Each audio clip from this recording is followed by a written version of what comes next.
Let me tell you about two people who came to see me years ago, within weeks of each other. Both were struggling financially. Both worked hard. Both were intelligent, capable, good people. But their relationship with money, with wealth, with abundance couldn't have been more different.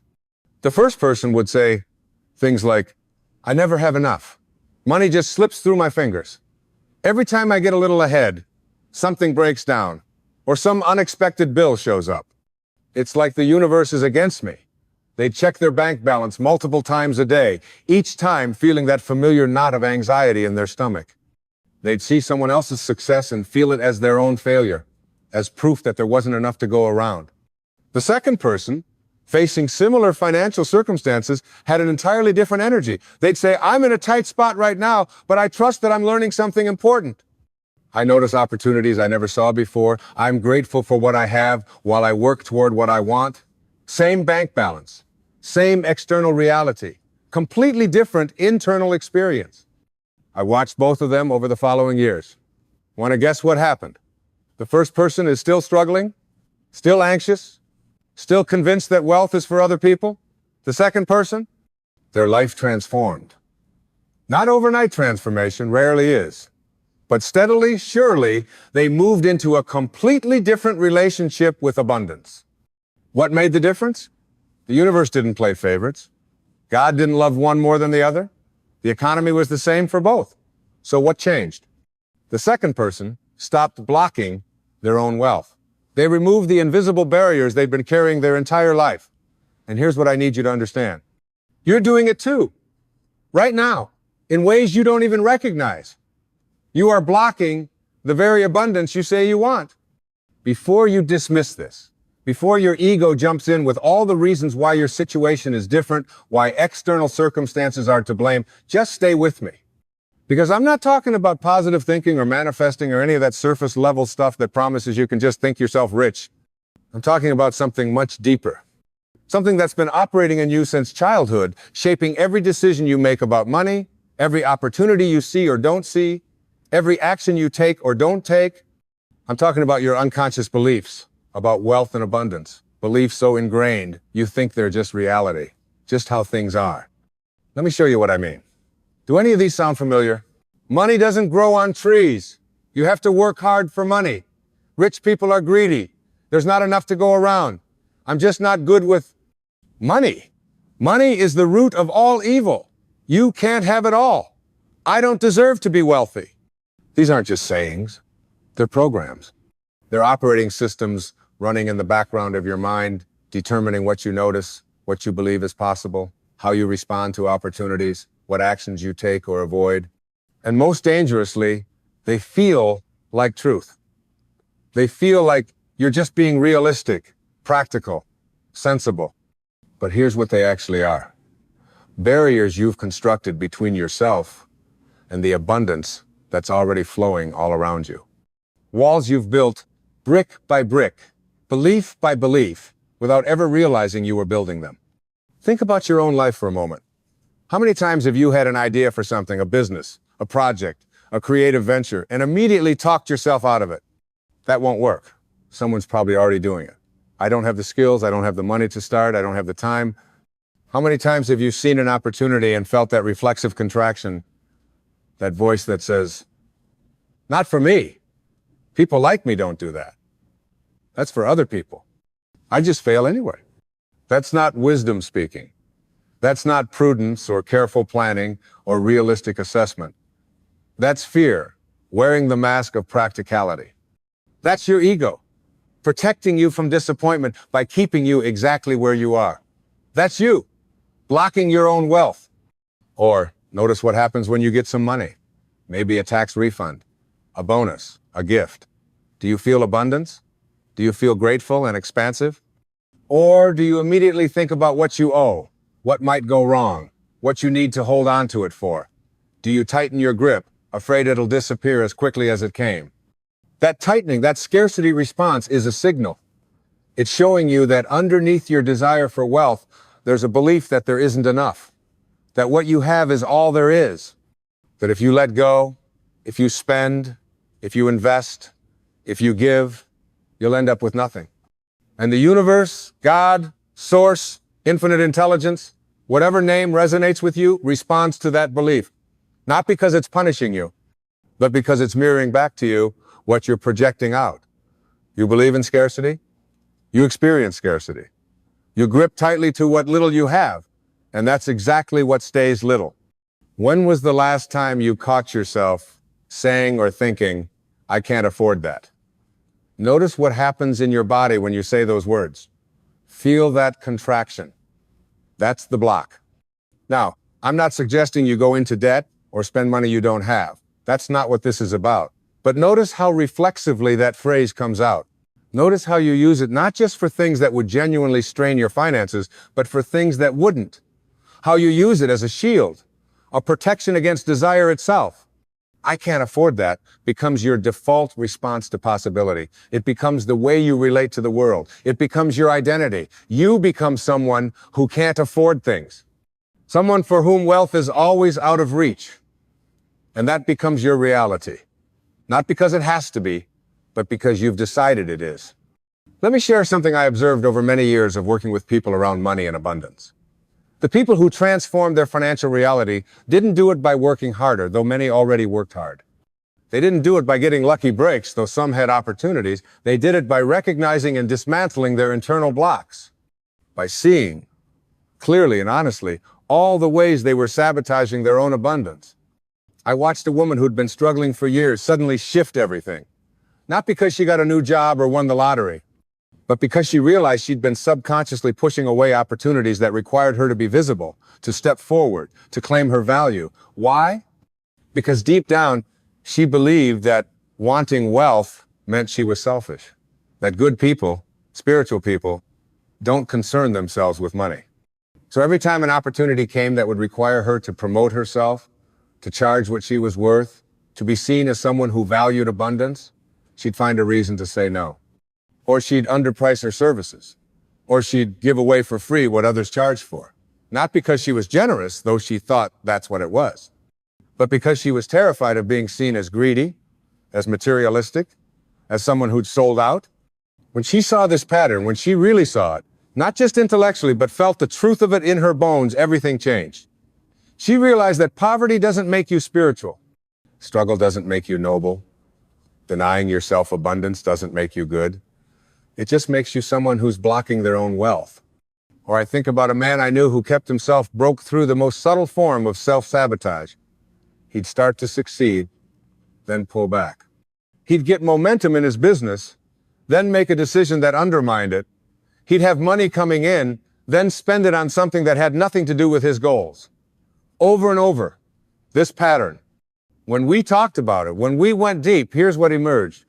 His father had struggled financially their entire childhood, had worked himself nearly to death, and still barely made it.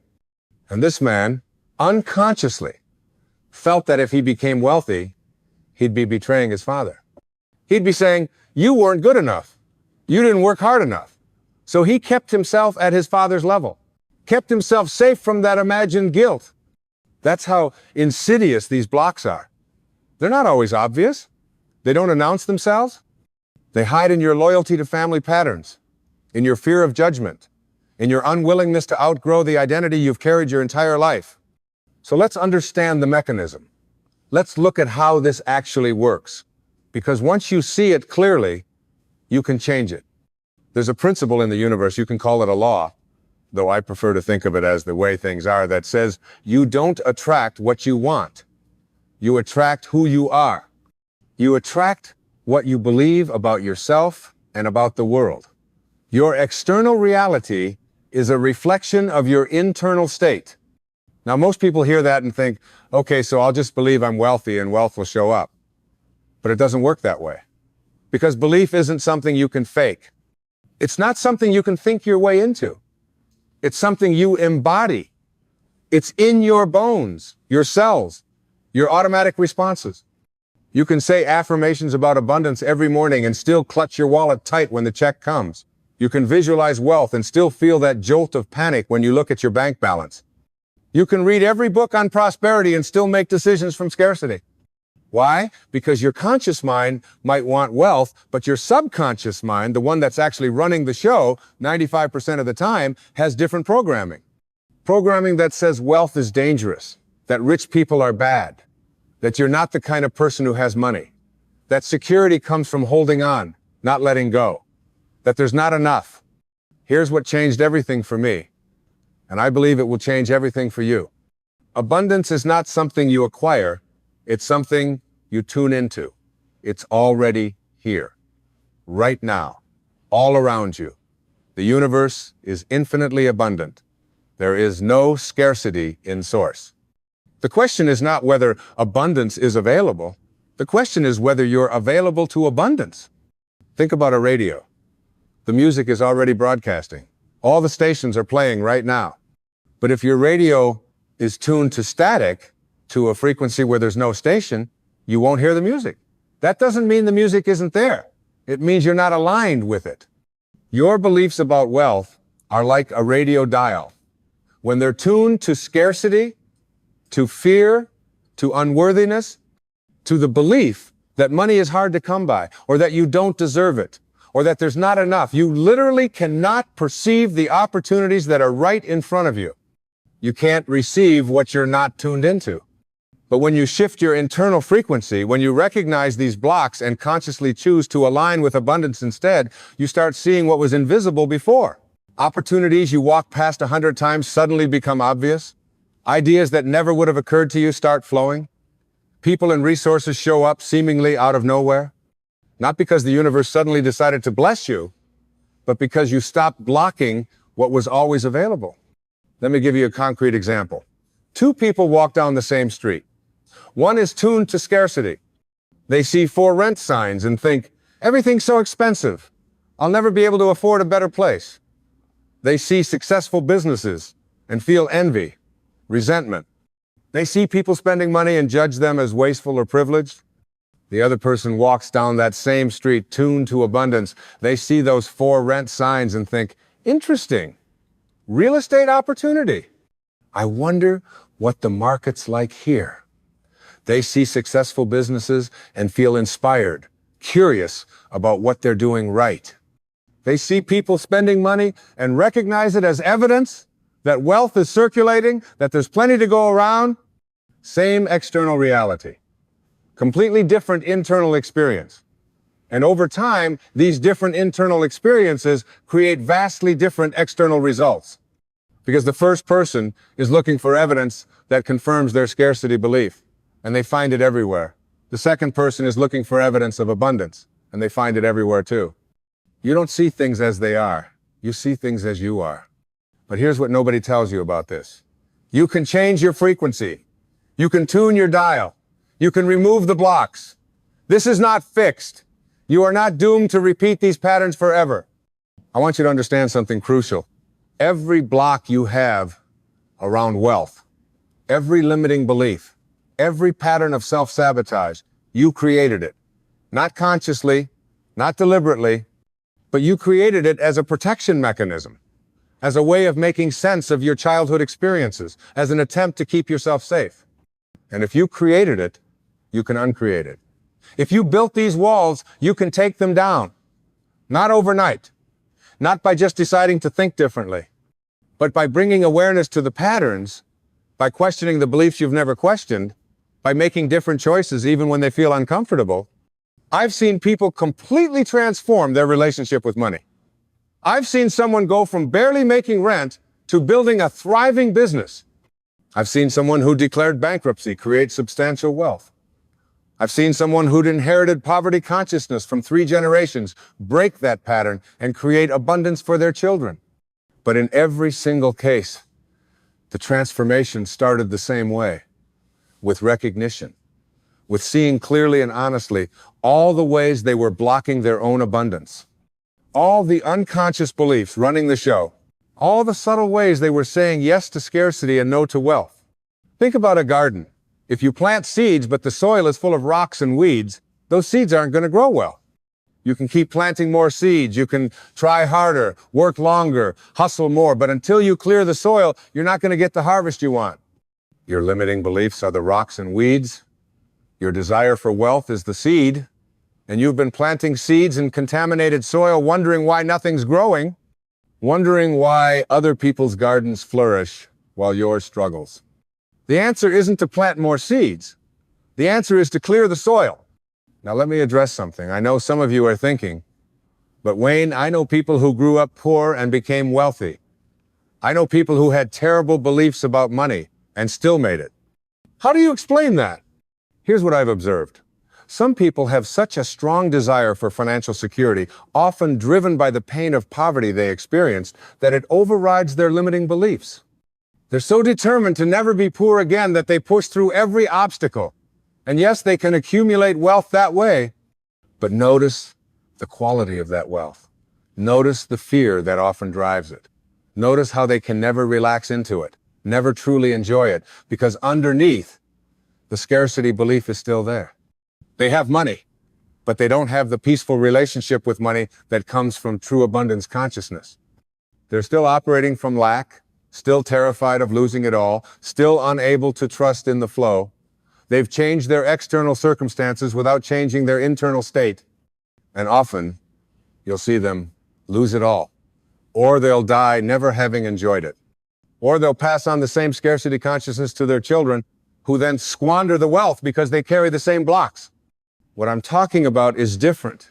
I'm talking about aligning yourself with abundance at the level of consciousness.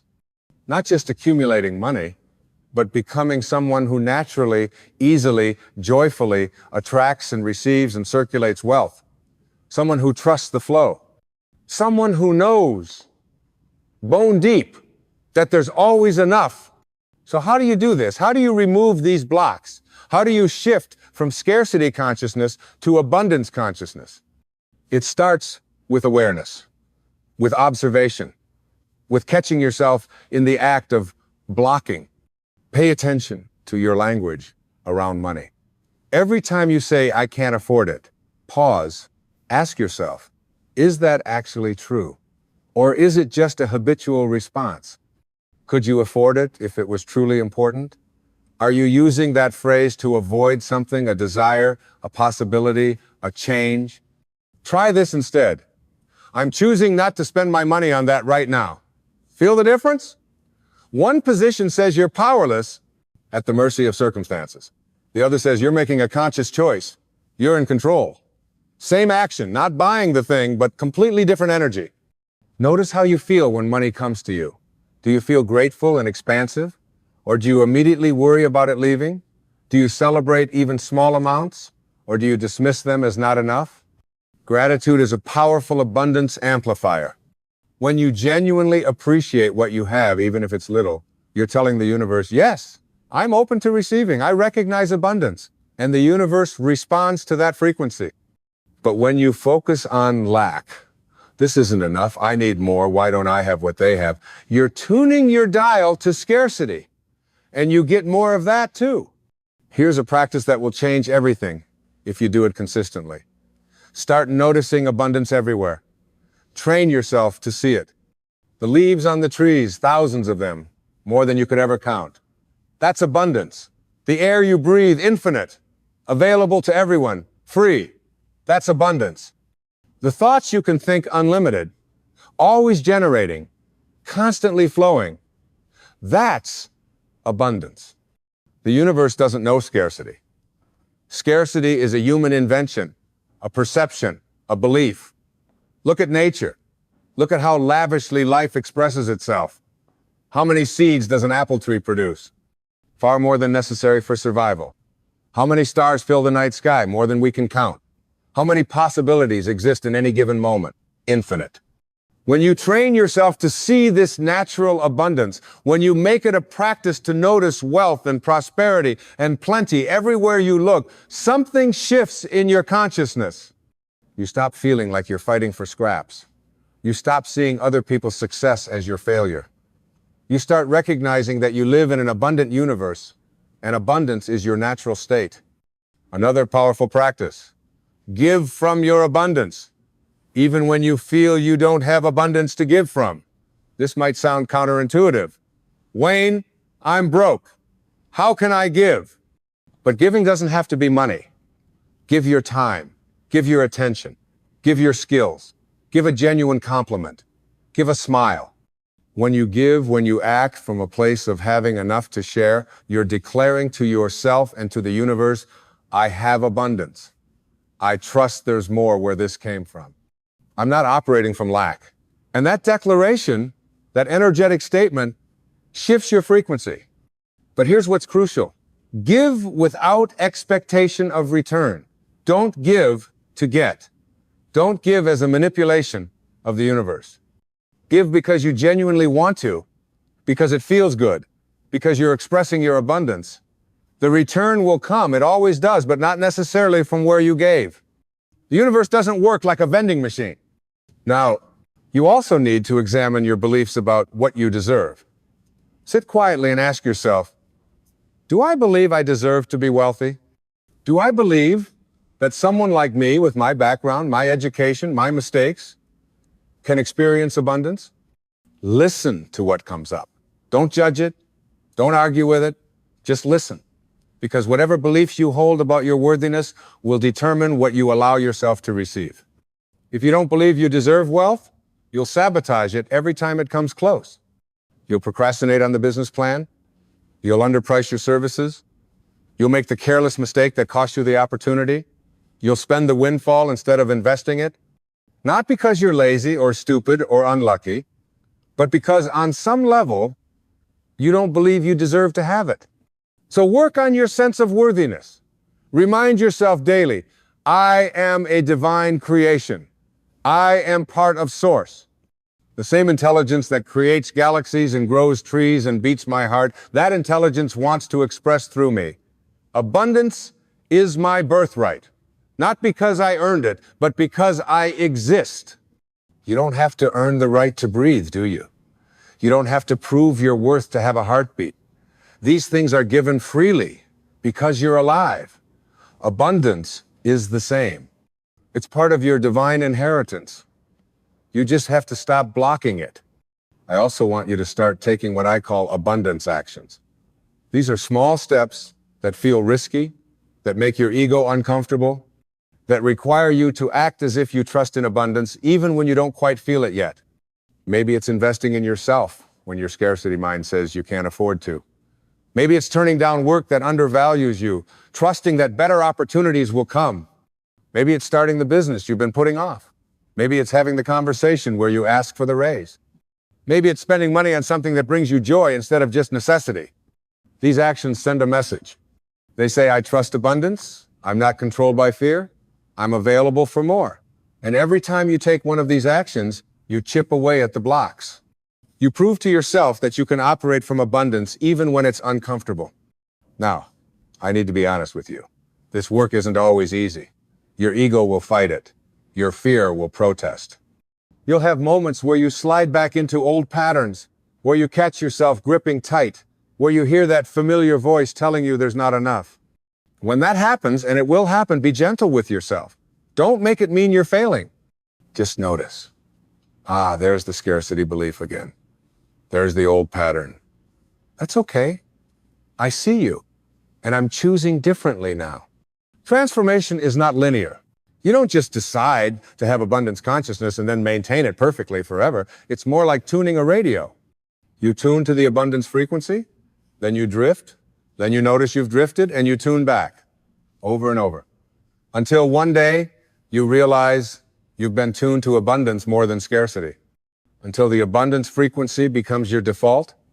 Remember those two people I told you about at the beginning? The ones who came to see me years ago, both struggling financially? What separated them wasn't intelligence or luck or background or even hard work. It was this. One of them kept believing in scarcity, kept seeing the world through the lens of not enough, kept making decisions from fear, kept waiting for circumstances to change before they could relax into abundance. The other one learned to see their blocks, learned to recognize every time they were shutting down possibility, contracting in fear, choosing scarcity over abundance. And little by little, they removed those blocks. They changed their frequency. They aligned with abundance. And their external reality shifted to match their internal state. Here's the truth that will set you free if you truly understand it. You are not lacking abundance because the universe is withholding it from you. You are not struggling financially because you're unlucky or because the economy is bad or because other people have taken more than their share. You are blocking your own wealth. And if you're blocking it, you can unblock it. Abundance is not a reward for good behavior. It's not something you have to earn or deserve or prove yourself worthy of. It's the natural state of the universe. It's already flowing. The question is not whether it's available. The question is whether you're available to it. And you become available by removing the blocks, by seeing your limiting beliefs clearly and choosing not to believe them anymore, by noticing your scarcity patterns and consciously choosing abundance instead, by acting from trust even when fear is screaming at you not to. So here's what I want you to do. Tonight, before you go to sleep, take out a piece of paper, write at the top, ways I block my own wealth. Then sit quietly and let whatever comes up, come up. Don't censor it, don't judge it, just write. Maybe you'll write, I believe rich people are greedy. Maybe I'm afraid of being judged if I have money. Maybe I don't think I'm smart enough to be wealthy. Maybe I'm loyal to my family's poverty. Whatever it is, write it down. Then look at what you wrote. Really look at it. These are not truths, these are beliefs.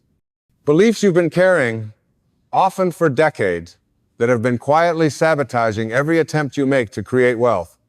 And then, one by one, question them. Ask, is this actually true? Where did I learn this? Is it serving me? Do I want to keep believing this? This is not a one-time exercise. Make it a practice, because these beliefs are deep. They've been with you a long time. But every time you bring one into awareness, every time you question it, every time you choose a different thought, you're removing a block. You're clearing the channel. You're tuning your frequency to abundance. You are not separate from Source. You are not disconnected from the infinite abundance of the universe. The same creative force that makes flowers bloom and rivers flow and stars shine wants to express through you, wants to live through you, wants to prosper through you. But it can't do that when you're blocking the channel with fear and scarcity and unworthiness. It can't flow when you're gripping and contracting and telling yourself there's not enough. Your wealth is not a matter of circumstances, it's a matter of consciousness. Change your consciousness and your circumstances will follow. The abundance you seek is seeking you. Stop blocking it. Open yourself. Align yourself. Become available. The universe is waiting. Not to test you, not to make you prove yourself, but to give you everything you're finally willing to receive. Are you willing?